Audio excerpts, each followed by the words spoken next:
خطاب کر رہے ہیں۔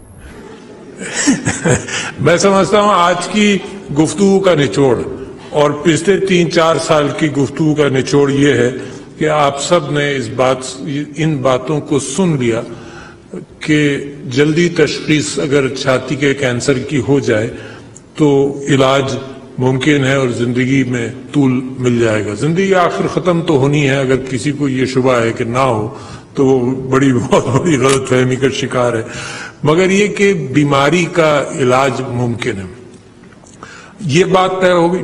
دوسری بات یہ ہو گئی کہ کیونکہ ڈیولپنگ کنٹری ہیں تو سب کی میموگرافی کا نہ ہمارے پاس اسپتال ہیں، نہ اس بات کا امکان ہے، نہ اتنے پیسے ہیں کہ خرچ ہوں، تو لہٰذا کیا پہلا طریقہ جو امریکہ میں بھی استعمال ہوا جب تک وہ اس قابل نہیں ہو گئے کہ سب کی میموگرافی کریں، تو سیلف ڈائگنوسس۔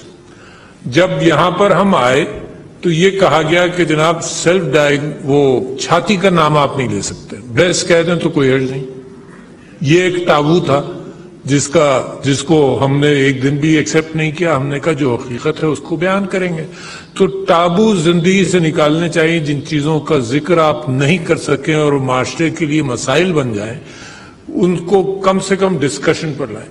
آپ جانتے بھی ہوں گے، اپنے گھر کے اندر آپ جانتے ہیں کہ ہر ایک سے آپ اس بات کا ذکر کرتے ہیں کہ ذکر تو کرو۔ خفگی جب ہماری شادی ہوئی تو کبھی یہ خفا ہو جاتی تھی یا میں خفا ہو جاتا تھا، نہ ان کو بتاتا تھا نہ یہ مجھے بتاتی تھی کہ کیوں خفا ہو گئے، 4-5 دن لگتے تھے بتانے میں۔